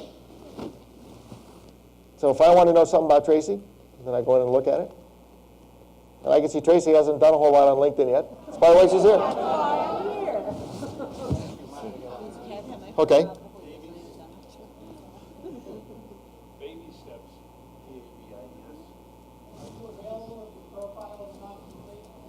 Yes. However, from a sales standpoint, you're obviously not a whole lot of people are going to be interested in you if you don't have much on your profile. So it's in your best interest to get your profile as complete as you can, as quickly as you can, if you want people to know who you are. But there are people who just put their profiles out there because somebody asked them to, and they're working happily and not really interested in having a robust profile. That's fine. Did you put your phone number on? Yeah, I did. And I've never had it be a problem. It's actually my cell phone. LinkedIn, I don't know if it's the nature of the people who are on LinkedIn or the way their security works, but I've found that I have had no problems whatsoever with spam because of my LinkedIn. And by the way, Google picks up your LinkedIn profile, and you can search for your LinkedIn profile in Goodyear. Your LinkedIn profile will be out there. So, but I haven't had a problem with people abusing it. Can you have more than one profile if you're even in two different fields or three or something like that? Yep, you can. LinkedIn, theoretically, LinkedIn frowns on that, but if you've got three fairly distinct different careers going and you want to actually position yourself three ways, it might confuse people if they find you in the same. That's happened to me, But and I don't know how to merge the two. you can merge them. You can? Well, the question was asked, it has to do with, it's not that unusual that you actually end up building a couple profiles by mistake. And if that happens, and you actually have some connections and stuff under the profile, I'm not going to get into how to do it except to tell you that you can merge those profiles together. And so if you go out to the LinkedIn help and you search the help on merge profile, something like that, you'll see a screen that'll explain to you where to push the buttons to actually take a profile and merge one profile completely into another profile. So you combine all the connections together and all that kinds of stuff. Okay, Yeah. not to drive this off the subject of LinkedIn, but my wife's gone a little crazy on Twitter, and we've noticed there you have the ability in Twitter to pop up your LinkedIn profile. Have you tried that? Do you have any feeling that it's No. To be honest with you, I'll be honest with you, I found that for me at least, LinkedIn does what I need to have done, and I stay away from, there's only so many hours in a day, so I stay away from other stuff. I do have, on that NeoExec website, I do have a link to the Twitter search, because when you're doing business research and you're going to go and you're interested in a company as a target, then believe it or not, you do actually want to search Twitter to see what employees of that company are saying about it, and individuals. So Twitter is one element you can use to search for information about a company. But I don't use Twitter, actually, I haven't got time. But some people probably in this audience are better at it than I am and probably do. Yeah? Is there a way, if it comes to the time where you want to delete your profile completely from LinkedIn?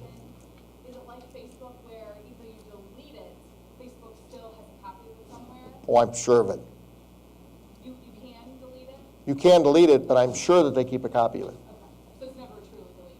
No. You can still show up in search engines and that kind of thing too? It might, I'm a web designer, and I know that when things are taken down from the web, you can still find them sometimes. right, absolutely.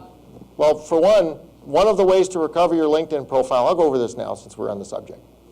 Let's pretend that you inadvertently wipe out part of your LinkedIn profile and you haven't backed it up anywhere. Then one of the ways to retrieve it is you go out and Google yourself, find your LinkedIn profile, and in Google there's a place where it says cached version, C-A-C-H-E, and typically cached versions are like about a week old. You can go out to the cached version and bring up your profile like as it looked like a week ago and copy and paste the stuff back into your profile again.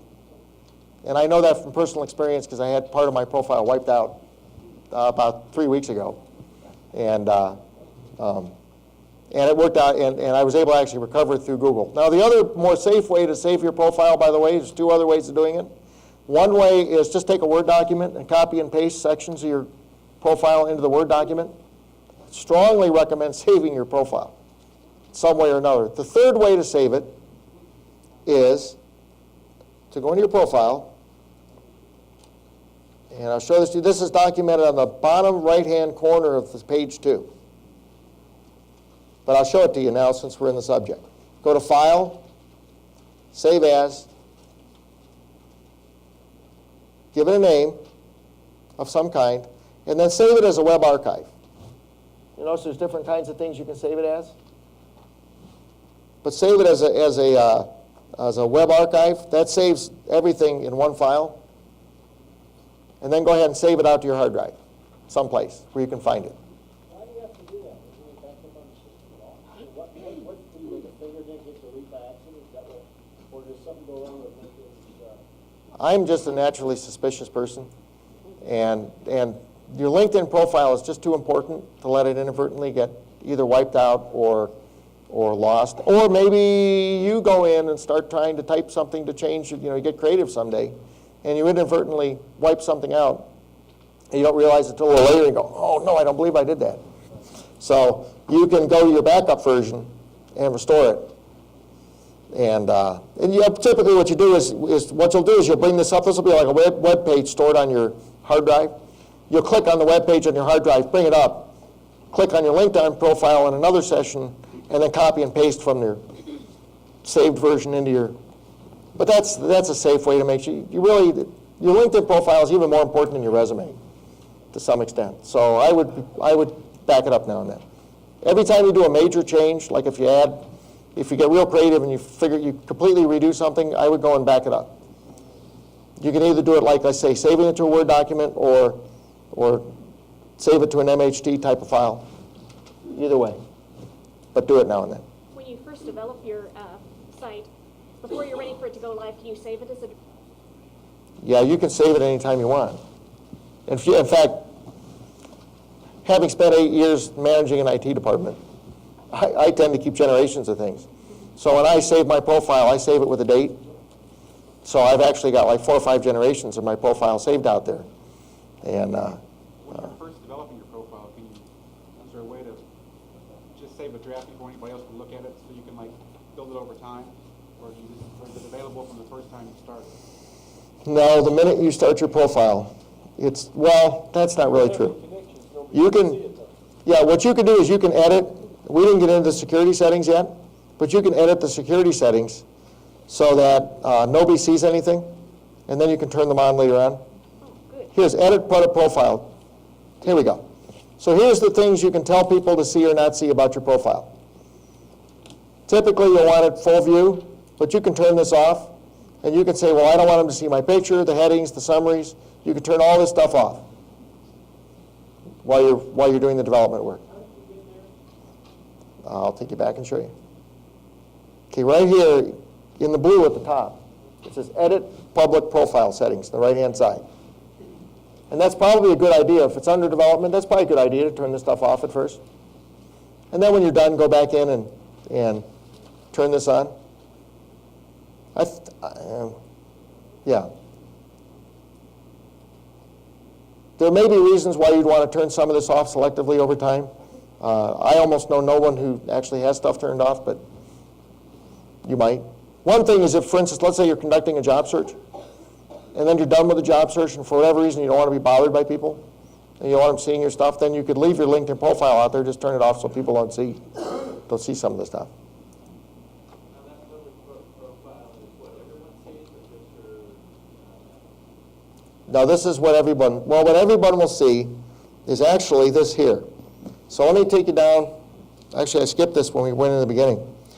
You have a public profile down here, and here's what I suggest everyone do. This is documented on the first page, which is, why did it take me to here? Oh, here we go, edit. You can name your public profile. So it's going to have www.linkedin.com/in/ whatever you put in here. Now, what they're going to do is they're going to create a name in there that's going to be kind of some mix-uplets, 1, 2, A, B, like a license plate. You can go and type your name in there, and if you're lucky, you'll get your name. But if you got a name like Mary Brown, you're probably not going to get Mary Brown. But you could, Mary A. Brown or Mary Brown 1, or you could do whatever you want.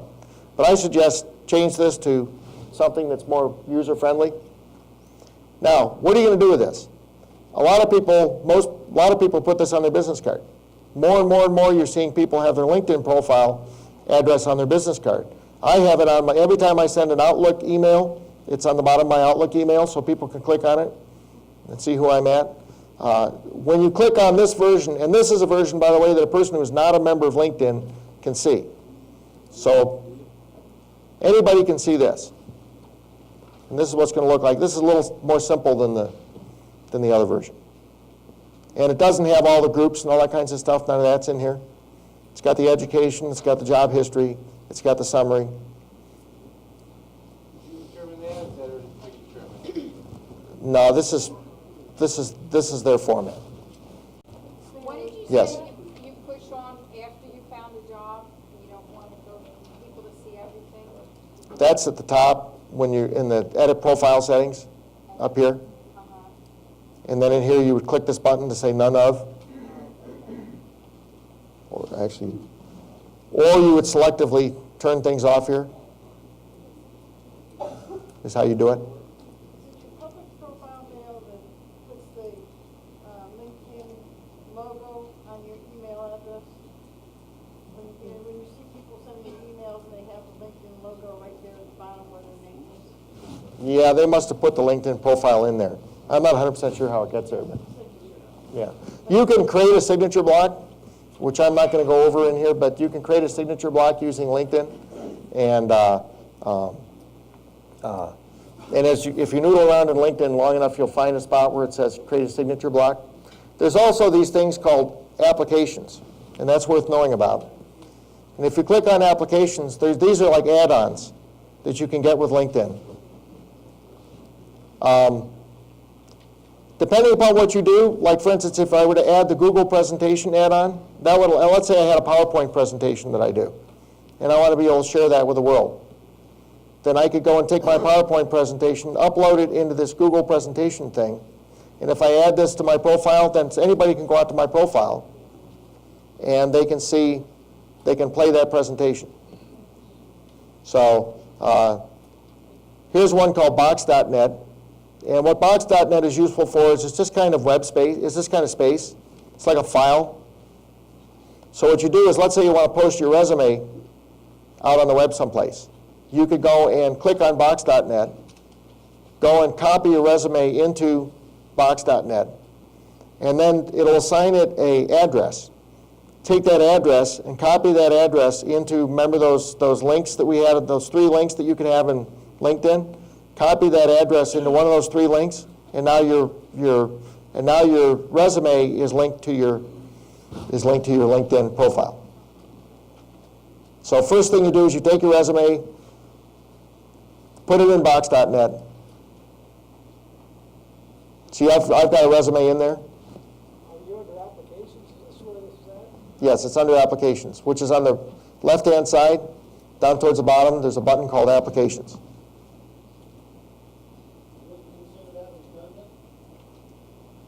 No, Because your resume, first of all, your resume is the formal document that hiring types of people are going to need to see.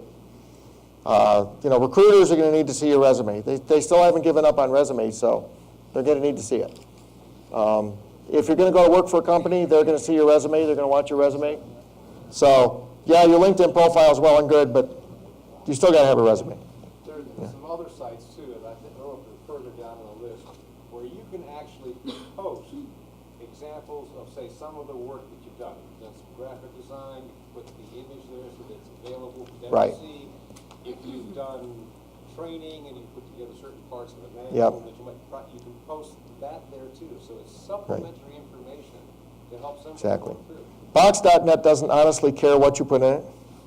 All you're doing is copying a file off your computer and putting it in there. So it could be a presentation, it could be a Word document, it could be anything. And then you put a link to that in your LinkedIn profile. And it'll assign you a number then. It'll assign you a web address that is unique to that. Now for what it's worth, Box.net is an independent application. It's not a part of LinkedIn. It's just one of the applications that LinkedIn partners with, and you can then integrate it with LinkedIn. Here's one called Huddle Workspaces. If you really want people to know what you're doing, you can install My Travel, and you can say, well, I'm going to Cincinnati tomorrow, and then I'm going here, and I'm going there.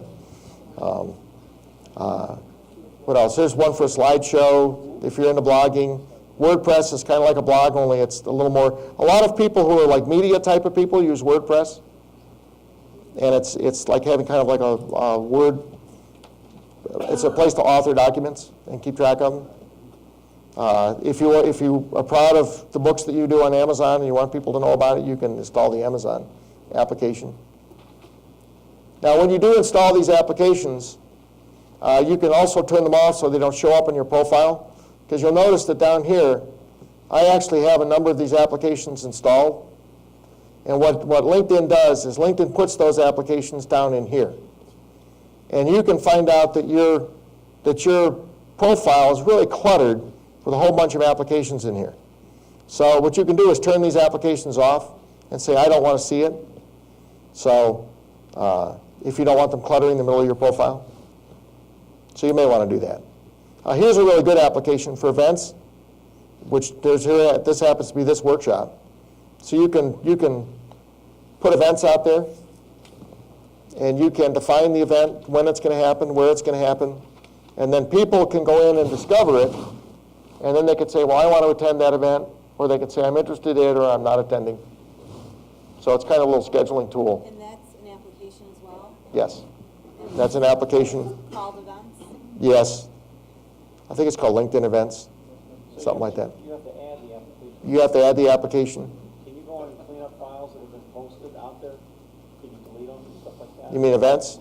Well, let's say you Or- put your resume out there and you have a new resume. Oh, yeah, you can go into Box.net and get rid of all that stuff. Box.net is basically just like having a piece of your hard drive out on the internet. And you can do whatever you want with it. You manage it just like you manage your hard drive. Does anyone else have access to No. your files? No.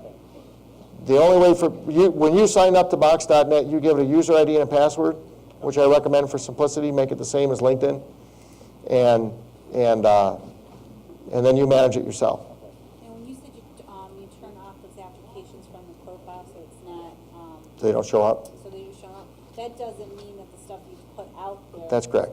is turned off as well, or you No. can still see them resume? Now, like for instance, here's events, and I can click remove, and all I'm doing is I'm just removing that so it doesn't show up on my profile here. On your profile, but Right. people are still seeing your event?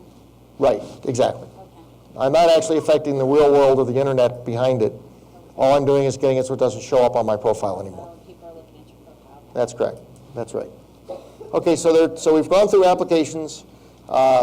We've talked about how to connect with people, some of the strategies to connect with people. Very, very useful when you're conducting a job search, that you want to go and start searching for people within companies and start connecting. I'll give you an example of something that somebody did with me. I was connected with a gentleman who was a vice president at Avery Dennison, and there was a gal who was an environmental engineer who was interested in getting a job with Avery. She and I were connected, so what she did is she actually searched her network for anybody who had a connection in Avery Dennison. She happened to find me, and she asked me if I could by chance do an introduction to the person in Avery, which I did. And when all is said and done, it turned out she actually got an interview directly with that person, and he actually personally went down to the HR department and found her resume and put it at the top of the pile. So now, to be honest with you, I didn't know this girl. What she didn't know is I also didn't know the guy at the vice president of Avery Dennison. So I sent him a note that said, so-and-so is looking for work. Would you be kind enough to please talk to her?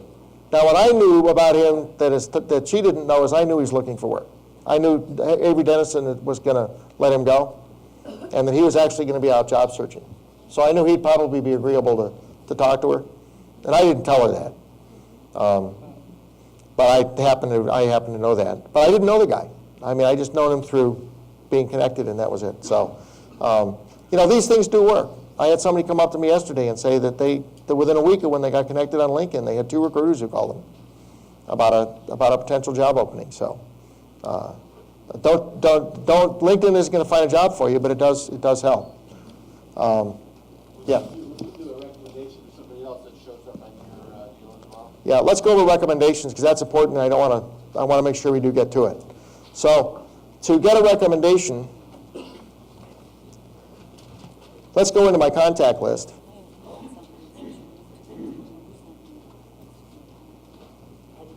Let's go down to recommendations. Where are recommendations? Groups, home. There we go.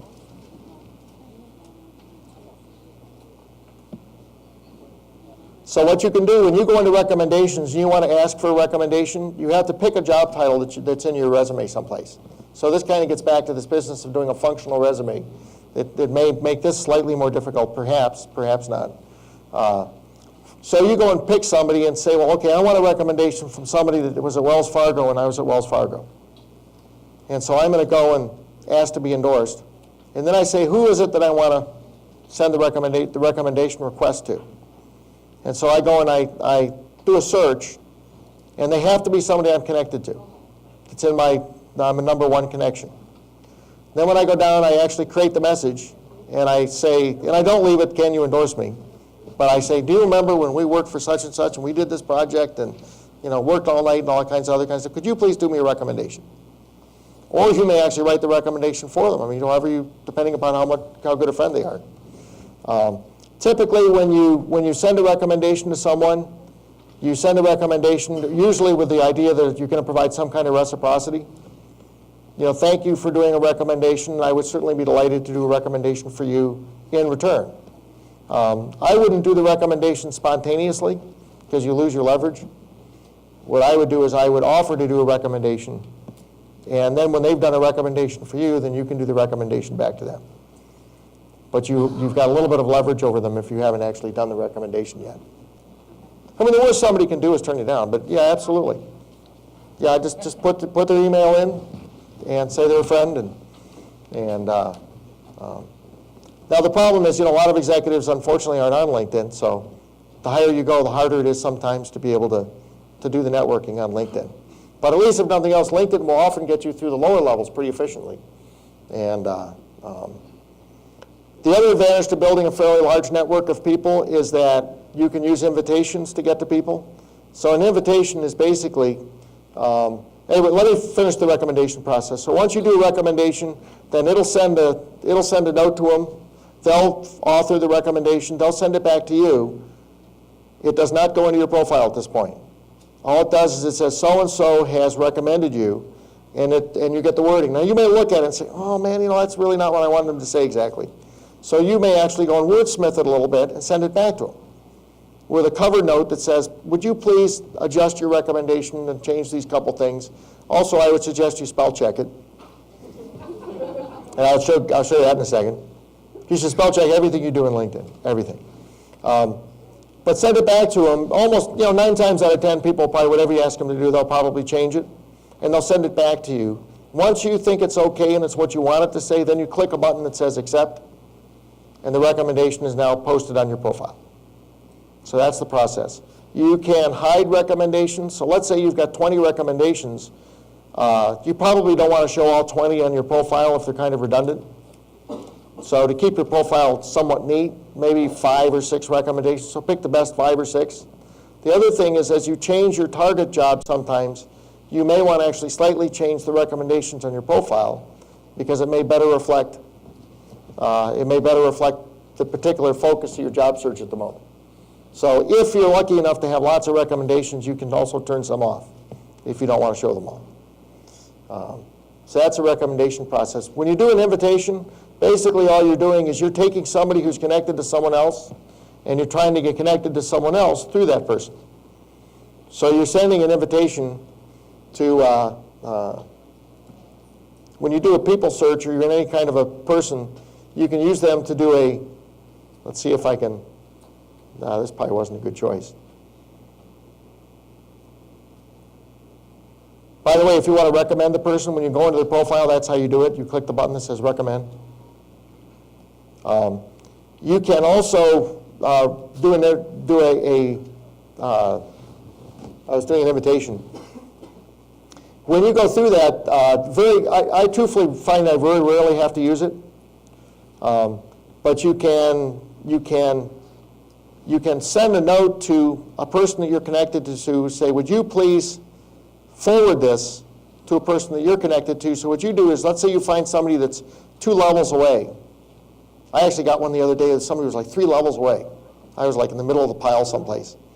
And now the problem I have sometimes is if you do this and people don't know who you are, then I had one that I didn't forward the other day because somebody who I didn't even know asked me to forward a request to recommend them to somebody that I didn't even know.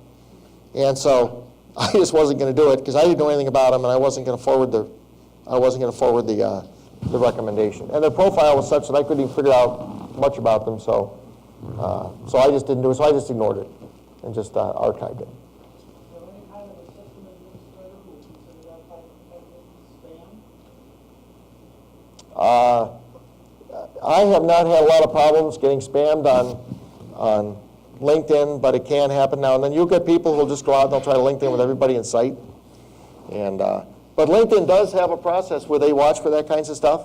And if they see people that's doing that kinds of stuff, they'll actually send them a note that says quit it if you try to do broadcast invitations too much. Okay, so we went through networking. We went through how to find people using the advanced people search. Let me go through company search real quick. So you can pick a company.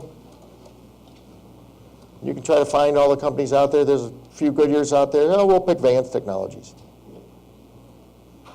Here's a little bit of information about the company. It shows you who are the current employees of the company. It shows you a few former employees. It shows you some new hires. Those are people that, at least as far as LinkedIn's concerned, have shown up recently. Here's some profiles that are more popular. More people have tended to look at these profiles than others. So it's kind of a way to sort of find out what's going on within a company.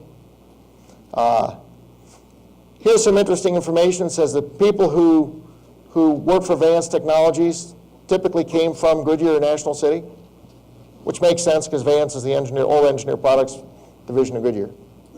It says people who work for Vance have a tendency to go to work for Goodyear or Action Management Services or Alaris or J.M. Smucker.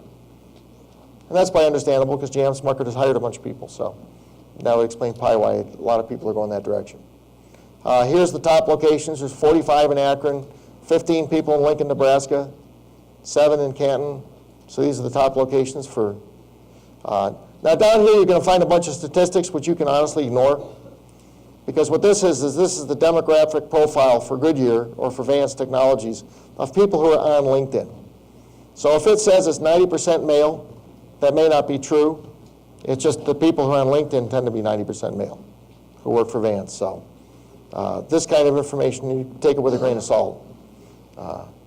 If you go and select if you go and click See More under Current Employees, it's going to take you to the Advanced People search. And it's going to fill in Vance Technologies over under Company. And now you can do all the rest of your keyword searching and so on to try to narrow this down to people that you're really trying to find. Yes? But you only still see 100 names. Still only see 100 names. That number 2 next to it, what is that? Is that two sections or 2 tiers away from you? That's a second level connection. So they're connected. They're not in your network. Right. But I'll tell you, I can tell who they are connected to, because when I go and click on it, I'm going to find out over on the right-hand side of their profile, it's going to tell me that William is connected to me by Sherman Ganji and Stephen Bonacorsi. So these are people that I'm personally connected to, and now I know how he's connected to these people. So now I could go through these people if I wanted to try to get connected to them, if I didn't want to do it directly. So you can begin to see, you can start to develop a profile of who's connected to who, and use this to begin zeroing in on your targets. And you want to do this as part of an organized job search where you know what companies you're looking for, you know what positions you're looking for, and you start actually zeroing in on your targets. Is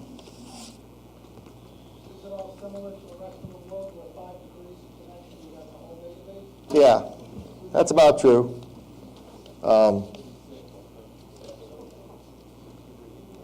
However, for LinkedIn purposes, anything above 2 is really not of a whole lot of value. Flip your mouse over the 2 share Oh, yeah. Go down to the other one, where it says 2 shared connection. Oh, Then you click it, it shows it. cool. Even shows the pictures. I will tell you something about LinkedIn. LinkedIn is constantly changing. My hat's off to these guys, the girls, whatever it is, that writes this stuff, because to be honest with you, they're evolving LinkedIn all the time. There's new features that are always showing up. And I looked at a little history of features back a while ago, and it's amazing. A lot of the stuff that I kind of take for granted didn't exist 2 years ago. So like the advanced people search, that didn't exist. A lot of this is fairly new. LinkedIn's been around about 4 or 5 years. So it's relatively new, but it's grown astronomically. So anyway, the company search is an important thing. You can actually use different criteria to try to find companies, but based on company size, whether they're hiring or not. And so I'm not going to get into all the details. When you just start floating around, you're going to find there's a lot of interesting stuff to look at in there. Messaging.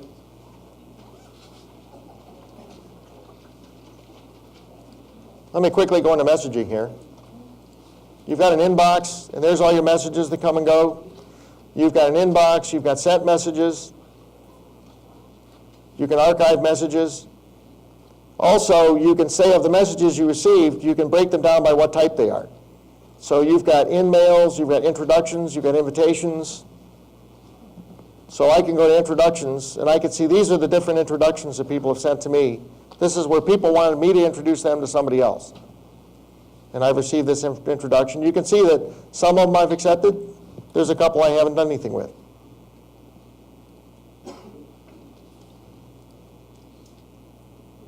So this is your inbox. You can send messages. You can compose a message. And there's different types of messages that you can compose. Like I say, the easiest thing to do is just to try them and see what they do. In your inbox, let me go back to contacts. Here's your contact list. One of the important things you can do with your contact list is you can export it. So you can go down here and you can click Export Connections. And then you can say, what do you want to export it to? This is a Microsoft Outlook, comma, separated variable type of file. You can do it to Yahoo, to Outlook Express. So there's various different formats that you can export your contacts to. Once you build up a pretty good collection of contacts, it's strongly recommended that you do export it to something. Outlook typically, if you're an Outlook kind of person, but export them, because if you should lose your profile or it gets deleted somehow, you know, somebody puts a virus in LinkedIn and it wipes your stuff out, then you've got your profile saved. The other nice thing is it's nice having them in Outlook, so you can actually send regular email to your contacts without having to go through LinkedIn sometimes. So that's exporting your contacts. You also have the ability to import contacts. So here's an imported contacts list. So if you have an existing Outlook, set Outlook contacts, or Yahoo, or Gmail, you can import them into here. Now the cool thing is once you import them into here, now LinkedIn will tell you if they're on LinkedIn or not. And what LinkedIn uses is the key to see if they're on LinkedIn or not is their email address. So if their email address matches one that's already in the LinkedIn profile, then they're in. And then if I want to send them an invitation or I want to do stuff with them, I can just click on it. So I can see these people are on LinkedIn, but Ryan Craig may be on LinkedIn, but it says his address is at adelphia.net. It might be windstream.net now. So it's very possible he's on LinkedIn. It just happens it doesn't show it on here because the email address has changed. And the feature I just found out is that if you have multiple emails, you can put all your multiple emails in there so that people can find you, whether it be your work or your personal. Yes, you can. And you prioritize them how you want people to utilize them. Yeah, the point was made that you can put multiple emails in there. And there's some fairly nice systems for prioritizing the emails. I'm not going to go over answers. Don't worry about that. Outlook toolbar is a very powerful tool. It's down here at the bottom. It's right. Where's it at? Outlook toolbar. If you click this button, it'll give you an option to install the bar. I did not do this for a long time, like a couple months when I first started it, because I was just nervous about what it would do to Outlook. But I've been pleasant. I finally did it, and I can tell you that I have not found, it hasn't done anything negative to me, because I always get nervous about whether it's going to do something that I really wish it wouldn't do. But the cool thing about the Outlook toolbar is once you get it installed, now the functionality of being able to see profiles in LinkedIn is now installed in Outlook. So now you can go into your contacts. Well, it does a few things that are pretty cool. One thing it does, it puts this little grab function in there. And what this grab function is, and I don't really have an example handy to do it, but if you click the grab, if you've got somebody that has an address that's formatted kind of like this, and it's pretty smart about being able to pick up what's what, you click grab, and it'll go and automatically create an Outlook contact with that information. If they're already in your Outlook, will it populate, like Outlook when you're updating, will it populate the fields that are still empty? Yeah, if the email addresses are the same, I think it'll ask you if you want to merge the information together. And so that's one of the neat tools that's in there. Another neat tool is this thing called collected contacts. And so down here, I've got in, where's collected contacts? Oh, I gotta go to contacts. So down here under contacts, I've got collected contacts. And what this collected contacts is what LinkedIn will do is they will go out, first of all, to your LinkedIn profile, and they'll take all your LinkedIn contacts in your LinkedIn profile, and they'll download them into this collected contacts. That's one of the things they'll do. The second thing they'll do is they will go and search all of your emails, and they'll pick up the email addresses from your emails, and they'll put them in your collected contacts. So I don't know how many people are in this collected contacts list of mine, but there's probably a few thousand in here. The cool thing is that, and some of them hardly have names because they're just, they were just email addresses that were in emails. The neat thing though is I found it's very, very handy because there's people that are there. Now what I can do is let's take Joe Jerzak. Okay, I want to put Joe Jerzak in my regular, by the way, it fills in this thing that says it's got a LinkedIn profile, so I know that came from LinkedIn. They filled in all this information for me. Now I can go and I can go up here and I can say, pick this contact, and I can say move, and I can say move this contact into my main contact folder. And I'll go click my main contact folder and I'll move it into my contact folder. Because that's a person, Joe is a person I actually want to have in my contact folder, let's say. Otherwise he sits out there in this collected contact folder, which just kind of grows forever. The other neat thing that it does is when you go into a contact, it's got this little thing called info. And it will go and look up it'll give you a little bit of contact information about it, if that person is in LinkedIn. And then you can actually click on the name and up comes their LinkedIn profile. So it's kind of a neat tool. There's other tools as well that I'm not going to get into, but if you install the Outlook toolbar, it's got a whole bunch of stuff that you can do. Search LinkedIn profiles, you can go direct into LinkedIn. It's got a dashboard, which I've never gotten to work because I think I have too many profiles out there. Okay. You go on LinkedIn with this I'm actually in Outlook right now on my computer. The functionality that relates it to LinkedIn wouldn't work if I wasn't connected to the internet, though. But it's connected to the internet. Yeah. Let me take you to a couple things that are extremely important. One is the Google toolbar. You should probably, if you don't have another way of doing it, install the Google toolbar. And the reason why you want to install the Google toolbar is because that is how you spell check stuff. So you can go into Google toolbar. Let me edit. Let's pick something to edit. I'll edit this. Pick something to edit here real quick. I'll edit my summary. Click spell check. So if I were to misspell leadership, and I were to click the spell check, it would find that I've misspelled it. I can fix it. And then I go down, make sure I don't have any other spell checks in here. Nope, looks good. Turn off the spell check. Always spell check everything if you're looking for work. And you got the same place. We gotta go? I know the veil could go on forever. That's about it. We're actually at the bottom. So much on this LinkedIn, but I think we're gonna have to call it a day here, since the library closes at 9:00. Break down the chair. And it's 8:39. So, let's make it, Dale, does everybody have your contact info? Okay, my contact information, if you need to get hold of me, I'm on LinkedIn. And it's up in the corner. That's it.